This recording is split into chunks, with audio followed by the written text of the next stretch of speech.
membalas budi baiknya, ucapkanlah ini, Rabbil firli wali walidayya.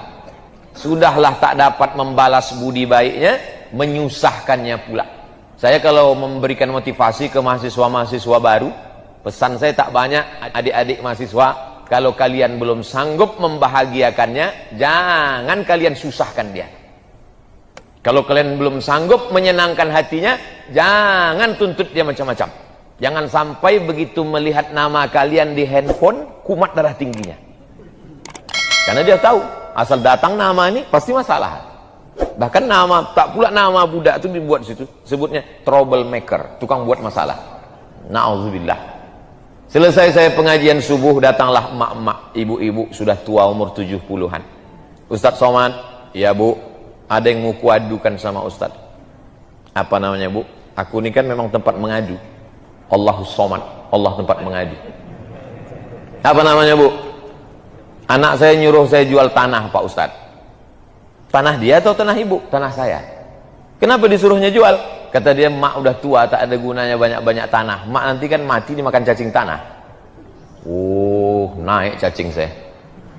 Emosi saya. Tunjukkan saya mana rumah ibu, saya datang ke sana, bawakan anak ibu itu, biar saya ceramahi dia. Takut saya Pak Ustadz, nanti Ustadz ceramahi, Ustadz balik, dia ngamuk ke saya. Sudahlah tak menyenangkan dia, menyusahkan, menyuruhnya pula menjual tanah. Gara-gara apa itu? Karena tuntutan hidup orang sekarang, manusia ini konsumtif. Dulu satu kampung TV-nya satu, yang punya Pak Kades, nonton rame-rame, anak RT di depan. Sekarang satu orang satu TV, bahkan satu orang dua TV. Itulah handphone. Dulu ada TV, ada radio, ada telepon, 3 alat dimiliki oleh 3 orang. Sekarang di situ TV, di situ radio, di situ handphone, lengkap dengan Twitter, BBM, WhatsApp, Instagram. Satu alat. Dan sekarang pula orang HP-nya tak 1, 2, 3. Handphone semahal-mahalnya. Saya bukan iri dengan orang yang punya handphone mahal, tidak. Handphone saya sampai sekarang retak ujungnya. Kenapa tak Ustadz ganti? Bukan masalah handphonenya, isinya guys. Nomor-nomor penting payah saya mindah-mindahkannya itu. Oleh sebab itu maka kita ini, hidup ini tak usahlah dipeturutkan. Kalau dipeturutkanlah gaya-gaya orang, oh luar biasa. Ada orang yang berdiri, sekali berdiri 20 juta. Dari mulai sepatu 5 juta, celana sampai ke atas, peci sampai. Tapi rasanya saya kalau bicara ini nanti diomongi orang juga. Peci Ustadz tadi berapa peci saya? 11 juta. Peci saya tadi dihargai 11 juta. Tapi semuanya dilelang untuk pesantren pena kita. Itulah saya paling mahal selama ini memasang alat. Digantikan ini pun dikasih orang juga. Baju putih ini ada dulu tentara. Kalau Danrem itu apa? Komandan Korem. Datanglah komandan Korem mengutus utusan tentara ke rumah. Waktu itu almarhumah mak saya masih hidup lagi, disangkanya datang nih intel mau nangkap. Mana baju Ustadz Somad? Kasihlah baju. Diukurnya, besok dikasihnya 6 biji. Salah satu lagi. Kain sarung ini dikasih Kiai di Sidogiri. Sorban ini tadi. Jadi semua barang nih miliknya Casio, dikasih orang semua. Apa ibu yang dimuliakan Allah SWT. Tujuan dari pakaian itu kan hanya menutup kita. Kalau panas tak kepanasan, kalau dingin tak kedinginan. Itu saja gunanya. Tapi sekarang orang memperturutkan high style, gaya tinggi, yang penting gaya, walaupun utang keliling pinggang. Gara-gara apa itu? Konsumtif. Masyarakat ini sudah gila-gilaan. Hidupnya semuanya utang. Dari mulai rice cooker utang sampai panci utang. Satu-satunya yang lunas di rumah itu cuma bininya aja. Itu pun karena kata Pak Kua mesti tunai. Andai ada mazhab yang mengatakan utang, utang juga dia. Semua dijual. Tanah dijual. Berapa banyak orang tuan tanah akhirnya menjadi tukang jual tanah. Na'udzubillah. Dulu ada ustadz alumni dari Sudan.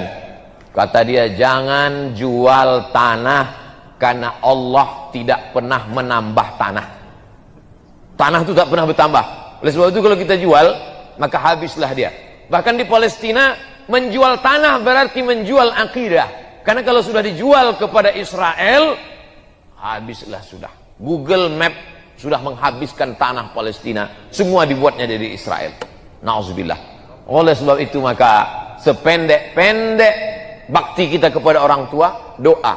Jangan sampai lupa. Rabbil firli wali walidayya. Makanya tadi Ustadz Solhas bertahan supaya tausiahnya di sana. Saya bilang kita mesti pindah, harus mendekat ke ibu-ibu, biar ibu itu nggak pindah. Sebetulnya tujuan saya mau membaca ini. Rabbil firli wali walidayya. Jadi berdoanya pakai ring. Yang didoakan ini pertama ring satu diri kita dulu. Setelah diri kita baru orang tua. Setelah orang tua, waliman dakhala baitiya. Ampunkanlah orang yang masuk ke rumahku. Makanya kalau mau buat rumah, niatnya supaya orang masuk ke rumah. Sekarang orang buat rumah niatnya gimana supaya orang tak bertamu. Kata Haji Alim tadi, Ustaz Somad, ini dibatasi Habib Mahdi, tak boleh banyak orang datang. Loh, nggak boleh banyak orang datang, ini kan banyak nih Haji. Ini baru intern aja. Ini limited edition ini. Jadi kalau kita minta ampun kepada Allah itu aku dulu, setelah itu kedua orang tuaku, semua orang yang masuk ke dalam rumahku, ampunkan dia ya Allah. Waliman dakhala baitiya, siapa saja pun yang datang ke rumahku, ampunkan dia ya Allah. Baik dia pejabat, maupun pengusaha, maupun penguasa, maupun rakyat jelata, maupun pengemis. Waliman dakhala baitiya, ampunkan dia. Tak ditengok warna kulitnya, tak dilihat jabatannya, tak dilihat dia datang pakai apa. Tak ada di situ dibuat, ampunkanlah semua yang datang ke rumahku. Kalau pakai mobil mewah, kalau pakai ojek jangan. Tidak. Syaratnya di situ apa? Ampunkan orang yang masuk ke dalam rumahku mukminan. Syaratnya dia mesti beriman kepada Allah. Jadi Pak Ustadz, kalau tamunya tak beriman kepada Allah, gimana kita mau mintakan ampun dia kepada Allah? Dia aja tak percaya kepada Allah. Pak Ustadz, saya tamu Pak Ustadz nih. Ya, mohonkanlah doa saya kepada Allah supaya diampuninya saya. Kau percaya tak sama Allah? Tak percaya. Percayalah kau dulu sama Allah. Gimana caranya Pak Ustadz? Sebutkan aja passwordnya. Asyhadu an la ilaha illallah, asyhadu anna muhammadar rasulullah. Masalah khitan, nanti kita adakan khitan masal. Pemotongan pertama oleh Al-Mukarram Abdul Somad LCMA. Waliman dakhala baitiya mu'mina, ampunkanlah semua orang yang masuk ke dalam rumahku dengan syarat dia percaya kepada engkau ya Allah. Yang keempat, walil mu'minin, dan kepada laki-laki yang beriman. Kenapa Pak Ustadz setiap disebutkan laki-laki sama perempuan, laki-laki duluan? Kata ibu-ibu yang tak setuju, karena mereka punya prinsip ladies first. Mestinya dibalik ini Pak Ustadz, wal mu'minat duluan. Laki-laki duluan itu bukan karena kehormatan, tapi karena tanggung jawab. Laki-laki itu tanggung jawabnya luar biasa. Makanya sekarang banyak laki-laki yang tidak siap menjadi laki-laki. Itulah dia, namanya lady boy. Wajahnya lady, kakinya boy. Tak siap dia jadi laki-laki, maka kita didik dia.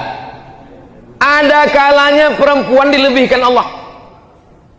Ummuka, perempuan. Siapa lagi ya Rasulullah? Ummuka. Siapa lagi ya Rasulullah?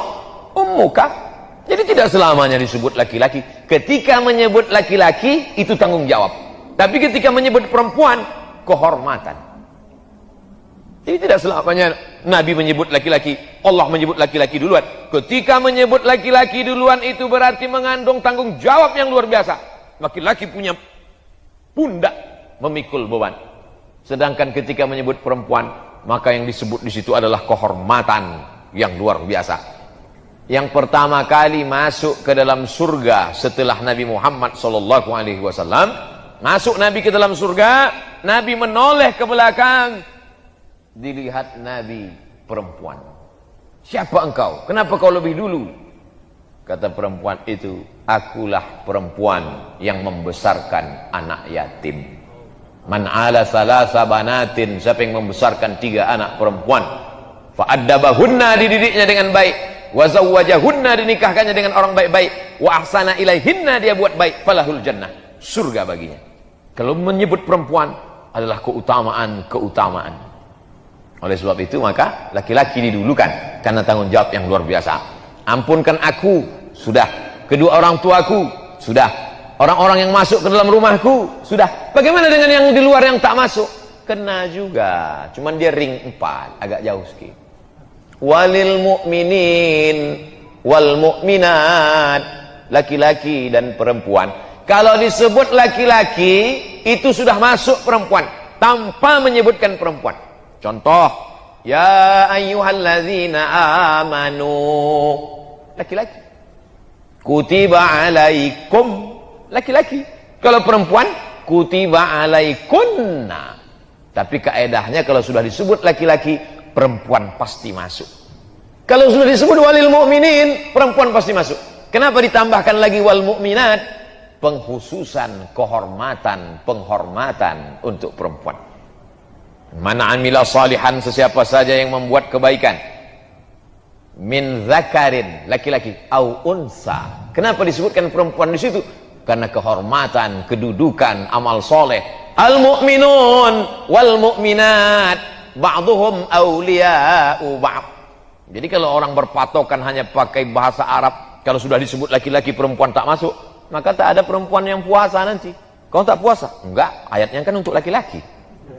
Nah ini kaedahnya menurut para ulama, bukan kata Abdul Somad.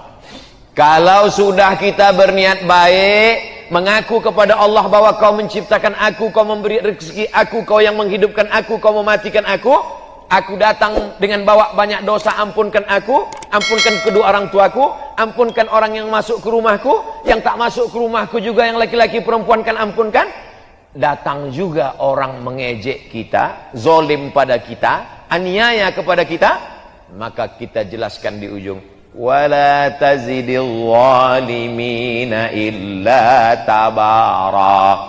Orang yang zalim, orang yang aniaya, orang yang memusuhi, hanya semakin jauh, semakin tenggelam dalam azab, semakin binasa. Tak masuk dalam doa kita, Allah yang ngasih tahu tanpa kita doakan. Doanya titik, hanya sampai mukminat saja. Jadi saya yakin dan percaya setiap orang yang datang kemari melihat kaligrafi di rumah Haji Alim, Masya Allah, semua yang datang kemari macam menengok kucing. Hebat ini Pak Ustadz. Apa hebatnya? Entah apalah isinya ini Pak Ustadz. Ya, jangan ragu, karena videonya sudah ada, tinggal tonton saja. Tulis Ustadz Somad di rumah Haji Alim di Palembang malam tahun baru Hijrah. Ustadz Abdul Somad Official Channel. Subscribe, like and share. Saudara yang dimuliakan Allah Subhanahu wa taala, tidak pernah terlintas di pikiran saya, tak pernah disetting, tak pernah diatur bahwa malam tahun baru mesti di Palembang, mesti di rumah Haji Alim, mesti bersama para habaib. Tak pernah saya atur, tak pernah saya setting. Saya serahkan saja jadwal Sumatera Selatan Habib Mahdi, karena dia yang paling mengerti. Saya tak berani saya sendiri datang, takut saya, banyak jebakan-jebakan Batman. Maka sahibudar a'lamu bidarihi, ahlu Makkata a'lamu bidariha. Orang penduduk Makkah lebih tahu, penduduk penghuni rumah lebih tahu tentang isi rumahnya. Maka saya serahkan ke Habib Mahdi, di mana nanti kita malam tahun baru terserah. Setelah sampai baru saya tanya, di mana aja jadwal kita Sayyidi Al-Habib? Kata Habib Mahdi nanti begini di sini, pas nanti malam tahun baru. Tahun baru kita? Iya, di mana? Di rumah Haji Alim. Di tempat yang baik, bersama orang baik-baik, menyambut tahun yang baik, berharap tahun depan kebaikan-kebaikan saja yang kita dapatkan. Dan yang kita kaji pula tak ada cerita, tak tentu arah. Yang kita kaji yang paling mulia, ayat-ayat Allah Subhanahu wa ta'ala. Tak ada kita diajarkan, ya Allah ampunkan aku, ampunkan kedua orang tuaku, ampunkan orang yang masuk ke dalam rumahku, ampunkan juga yang berada di luar. Adapun orang yang menganiaya aku, matikan dia, kalau bisa buat dia stroke agak 6 bulan. Tak ada. Allah ngasih tahu, yang penting kau buat baik, yang penting kau mintakan ampun untuk mereka. Adapun orang yang zalim, biarlah Allah yang membalas. Makanya saya tak pernah mendoakan mereka. Orang-orang yang membuli, menganiaya, menzalimi, tak pernah. Kenapa datang sabar kita? Allah menjamin, wala tazidil zalimin illa tabara. Orang-orang yang menganiaya, menzalimimu, mereka hanya akan semakin hancur, semakin binasa, semakin rugi, semakin jauh. Karena kita tidak pernah mendoakan yang buruk-buruk. Ketika kita berdoa, maka malaikat mengaminkan. Apa kata malaikat? Amin, kabulkan doa orang ini. Walaka misluh, kau dapat yang sama seperti yang kau doakan. Ustaz Abdul Somad tausiah hanya sampai jam 7 saja, karena jam 7.15 sudah masuk sholat isya, orang mau siap-siap wudhu. Saya tambah sampai jam 7.10. Selesai yang ini. Waktu mau masuk, tengok ini. Pas mau keluar, itulah bismillah pertama kali dalam surat Nabi Sulaiman untuk Ratu Bilqis. Innahu min Sulaiman. Inilah surat dari Nabi Sulaiman. Jadi Nabi Sulaiman itu kirim surat, bukan kirim WhatsApp. Kirim surat. Surat yang pertama pakai bismillah, surat Nabi Sulaiman. Ceritanya waktu itu Nabi Sulaiman sedang inspeksi upacara. Tiba-tiba ada satu yang tak datang. Inni lam aral hudhuda. Aku tidak melihat ada burung hudhud. Kau di Palembang burung apa nih Habib? Burung hudhud. Aku tak melihat ada burung hudhud. Mana burung hudhud? Kata Nabi Sulaiman, kalau sampai burung hudhud tidak datang juga, la azbahannahu, kusembelih leher burung hudhud. Sudah ditunggu sekian menit, datang burung hudhud. Burung hudhud, kenapa kau terlambat? Mohon maaf Nabi Sulaiman, aku lambat karena ada satu misi. Apa yang kau lihat? Aku tadi sedang terbang di atas. Terus kulihat ada istana yang sangat megah di bawah. Dan rupanya ada satu kerajaan. Pemimpinnya seorang perempuan. Terlambat, nggak apa-apa. Karena ada satu misi. Inilah intel pertama. Hudhud nih intel. Tapi intelnya untuk kebaikan. Jangan yang di intel itu ustadz. Tak apa-apa juga untuk laporan, dapat pahala insya Allah. Nah, lalu kemudian burung hudhud melaporkan, oh jadi kalau begitu ada seorang perempuan yang berkuasa. Iya. Apa nama kerajaannya? Kerajaan Sabak. Ratu Bilqis nama pemimpinnya. Maka ditulis Nabi Sulaiman lah surat. Innahu min Sulaiman. Ini surat datang Nabi Sulaiman dari Nabi Sulaiman.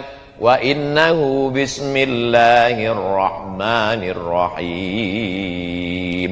Satu-satunya bismillah yang tak ada ikhtilaf antar ulama dalam Al-Quran, inilah dia. Adapun bismillah dalam Fatihah masih ikhtilaf. Menurut mazhab Hanafi, Syafi'i, Hambali, bismillah dalam Al-Fatihah itu ayat 1. Tapi menurut mazhab Maliki, ayat 1-nya adalah Alhamdulillahi Rabbil Alamin. Makanya Quran cetakan Maroko, coba lihat, bismillahirrahmanirrahim, tak ada angka 1. Karena menurut orang Maroko, mazhab Maliki, Alhamdulillahirabbil alamin, itu yang angka 1. Adapun bismillah yang di setiap awal surat, bismillahirrahmanirrahim, qul huwallahu ahad, bismillahirrahmanirrahim, qul a'udzu birabbil falaq, bismillahirrahmanirrahim, qul a'udzu birabbin nas, bukan bagian dari surat, tapi pemisah antara surat. Supaya ada pemisah-pemisahnya, itulah dia bismillahirrahmanirrahim.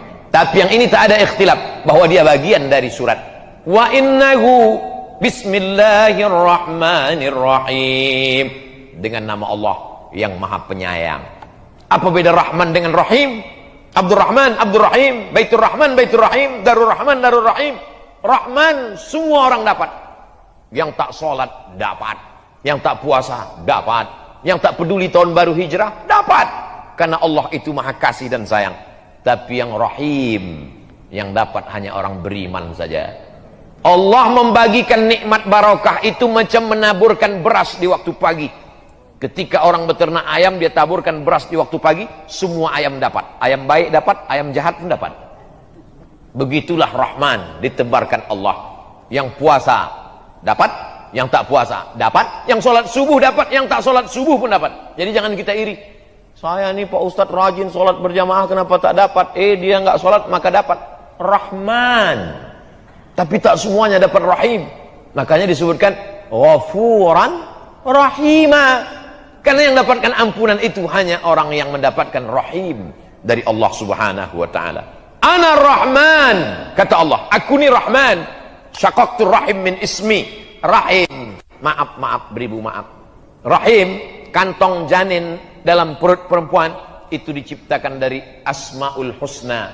Ya Rahman, Ya Rahim, Ya Malik, Ya Qudus, Ya Salam, Ya Mu'min, Ya Muhaimin, Ya Aziz, Ya Jabbar, Mutakabbir, Ya Khaliq, Ya Bari, Ya Musawwir, Ya Ghaffar, Ya Qahhar, sampai Ya Somad. Nah, itu mesti disebut. Bismillahirrahmanirrahim. La ta'lu alayya. Hai kerajaan Bilqis, wahai Ratu Bilqis, Raja Sabah, la ta'lu alayya, jangan kau lebih tinggi daripada aku.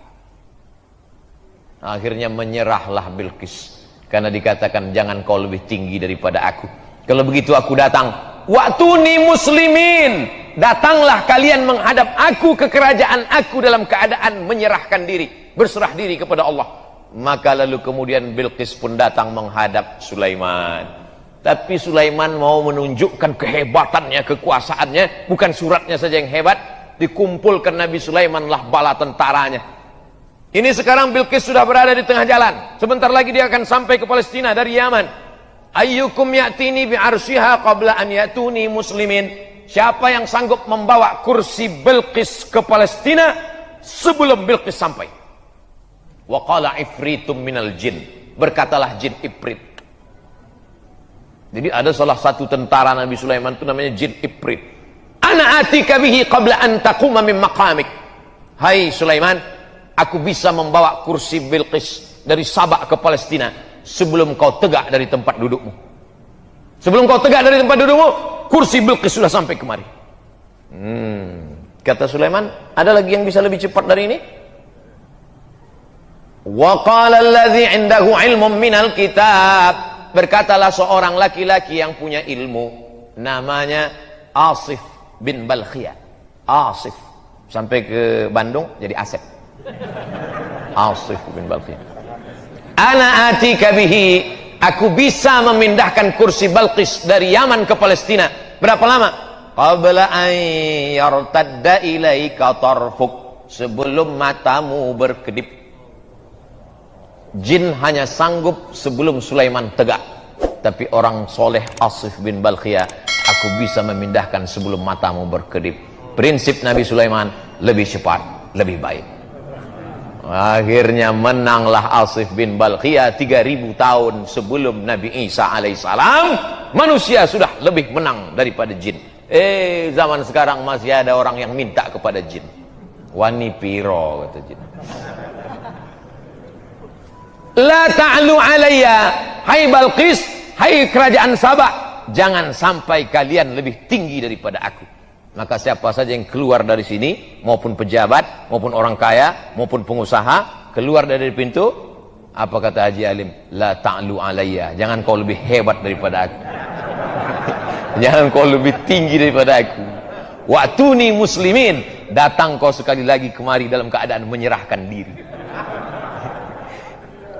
Maksudnya jangan kau lebih tinggi daripada aku, kepeduliannya kepada fakir miskin, kepedulian kepada masjid, kepedulian kepada orang tua.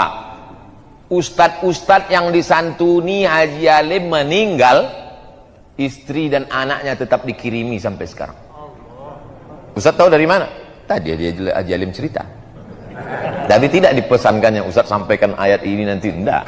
Saya aja mengait-ngaitkannya. Saya ini kan suka mengait-ngaitkan di kepala saya. Wa'tuni muslimin. Maka dijawablah oleh Bilqis. Apa kata Bilqis? Kami bersama Sulaiman dan kami berserah diri kepada Allah. Itulah yang kita katakan dalam solat kita tadi. Hanifan musliman, kami condong kepada kebenaran dan kami berserah diri kepada Allah. Wa ma ana minal musyrikin, aku tidak berserah kepada selain Allah. Tapi yang dimuliakan Allah Subhanahu wa taala, maka di tahun baru hijrah ini sudah kita awali dengan yang baik-baik. Di akhir tahun kita baca doa, berzikir, sholawat, sholat maghrib. Habis sholat maghrib zikir lagi, baca doa awal tahun. habis itu kemudian pengajian, nanti sholat isya, habis itu jangan dinodai dengan yang kotor-kotor. Pakai baju putih, datang kemari sebelum kesini mandi bersih, pakai baju putih. Andai tertumpah satu tetes kopi, tak mungkin saya berani datang kemari. Malu menghadapi manusia. Bagaimana menghadap Allah dengan yang kotor-kotor? Oleh sebab itu maka kalau pakai baju putih nampak cepat kotornya. Orang yang sudah berserah diri kepada Allah jangan lagi dikotori dengan maksiat dan dosa. Makanya dari satu solat ke satu solat mensucikan. Al-Jum'atu ilal Jum'ah, satu pekan 7 hari mensucikan. Ramadan ila Ramadan, 1 tahun mensucikan. Al-Umratu ilal Umrati, satu umrah ke umrah berikutnya. Kafaratul lima bainahuma, mensucikan, membersihkan kita dari segala silap, salah dan dosa. Andai umur kita besok pagi sempat mencicipi siang 1 Muharram, alhamdulillah. Andai tak sampai, gimana lagi, tak mungkin bisa kita tambah. Umur ini kan bukan isi ulang. Kalau sudah sampai masanya la yastakhiruna sa'atan wa la yastaqdimun. Berapa banyak sahabat-sahabat kita, tapi kita dikasih Allah ini. Kenapa dikasih Allah kita ini sampai 1442 ini? 1441 sudah berlalu. 1442, apa planning kita ke depan? Maka program-programnya mestilah program yang menolong agama Allah. Berapa masjid yang kita bangun, berapa masjid yang kita makmurkan, berapa anak yatim du'afa kita sekolahkan, berapa pondok pesantren yang kita support. Adapun masalah rezeki urusan Allah. Bagaimana kita memasang kail pancingnya urusan kita. Pasang saja, ambil bambu, pasang kail panjang, kasih umpan, letakkan ke dalam. Ikan apa yang datang itu urusan Allah. Dipasang 10 kail, 10-10-nya hilang sama cacing-cacingnya sekalian. Husnuzon, boleh jadi Allah mau kasih kita ikan masak, boleh jadi Allah mau kasih kita ikan gulai. Jangan suuzon kepada Allah. Ana inda husni zanni abdi bi. Kata orang Melayu, rezeki musang tak akan dimakan harimau. Kalaulah rezeki musang itu dimakan harimau, sudah lama musang itu punah, tinggal musang berbulu ayam aja lagi. Tapi Allah jamin rezeki. Wa ma min dabbatin. Ini perlu diyakinkan lagi, dikuatkan lagi. Tu'izzu man tasha wa tudhillu man tasha. Biadikal khair. Engkau yang punya kuasa. La haula wa la quwata illa billah. Ini zaman Covid ini banyak orang cemas. Berapa banyak orang yang kena PHK, dirumahkan, diputuskan kerja, imannya turun, imunnya down, masuk penyakit, maka tak ada, makin kacau. Dunia tak dapat, akhirat tak dapat. Sedangkan kita yang selalu kita minta, Rabbana atina fid dunya hasanah wa fil akhirati hasanah wa qina adzabannar. Maka dengan berjumpa dengan para habaib, dengan para ulama, dengan orang-orang baik ini, bangkit semangat kita, sehat, tetap dengan ikut protokol kesehatan. Mudah-mudahan keberkahan selalu menyertai kita insyaallah. Man kana yaumuhu khairum min amsihi fahuwa rabih. Siapa yang tahun 1442 ini lebih baik daripada 1441, itulah orang yang beruntung. Man kana yaumuhu mithla amsihi fahuwa khasir. Siapa yang tahun 1442 ini sama saja macam tahun 1441, maka dia orang yang rugi. Yang lebih mengerikan, man kana yaumuhu syarrun min amsihi. Siapa yang tahun 1442 ini lebih jelek, lebih buruk, lebih banyak dosa, lebih banyak maksiat, lebih hancur daripada tahun kemarin, fahuwa mal'un. Itulah orang yang dilaknat Allah SWT. Mudah-mudahan kita semuanya lebih baik ini, lebih banyak ibadah, lebih rajin tahajud, lebih banyak duha, lebih banyak sedekah, lebih banyak berdoa, lebih banyak berzikir, lebih banyak kebaikan.